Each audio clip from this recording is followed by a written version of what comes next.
One of the quiet struggles many people carry is the habit of measuring their life against someone else's.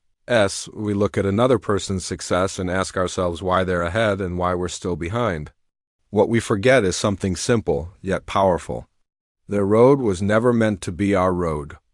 When a fish judges itself by how well it can fly, it will spend its entire life feeling weak, even though it can cross an entire ocean without stopping. In today's world, social media has made this habit even heavier. We scroll through achievements, luxury, applause, and milestones, and slowly begin to believe our own journey is small. We stop seeing our abilities. And without realizing it, comparison pulls us toward frustration, sadness, and self-doubt.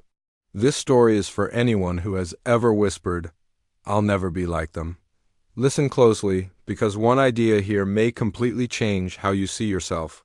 Near a quiet town, there was a small village resting beside a vast green forest. In that village lived a boy named Ethan. He was gentle by nature, sincere in effort, and never afraid of hard work.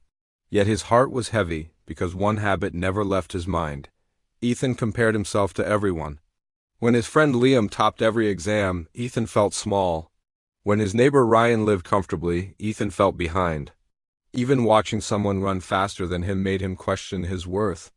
Each comparison chipped away at his joy. Soon his focus disappeared, his motivation faded. No matter what he did, a single thought echoed inside him: "I will never be enough." One day, a respected elder arrived in the village. People called him Grandpa Joe. He spoke little, but every word carried meaning. Ethan gathered his courage and shared his pain. "I try my best," he said, "but whenever I see someone doing better, my heart sinks. It feels like I'm running a race I can never win." Grandpa Joe smiled calmly. "Meet me tomorrow morning at the oldest tree in the village," he said. "Your answer is waiting there." The next morning, Ethan arrived early. The old man was already standing beneath the massive tree. "Look around," Grandpa Joe said. "What do you notice?" Ethan observed the forest. Some trees stood tall. Others were small. Some carried heavy fruit. Others carried none. Grandpa Joe asked, "What if the apple tree complained about not being tall like the coconut tree? Or the coconut tree wished it could grow sweet apples?" Ethan laughed softly. "That would make no sense. And yet," Grandpa Joe said, "that's exactly what humans do." He asked Ethan how the forest felt. "Peaceful," Ethan replied. "Balanced, beautiful." "Because," Grandpa Joe said, "every tree accepts its role. Different strengths. Same value." They walked toward a pond. Fish moved effortlessly through the water. Above them, a bird cut through the sky.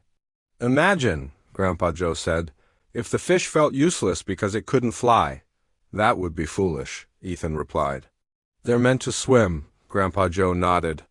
"Then why do you punish yourself for not living someone else's life?" He placed a hand on Ethan's shoulder. "You have your own strengths, your own pace, your own purpose. You just haven't stopped long enough to see it." Something shifted inside Ethan that day.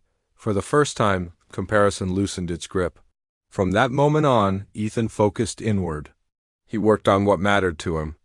He improved where he could. And slowly, confidence returned. Life felt lighter, brighter, meaningful again. Years later, through patience and dedication, Ethan built something of his own, not by copying others, but by trusting himself. The village looked to him as an example. When people asked him the secret, he would smile and say, "Stop comparing. A fish will always fail if it tries to fly. But if it swims, the ocean becomes limitless. Remember this.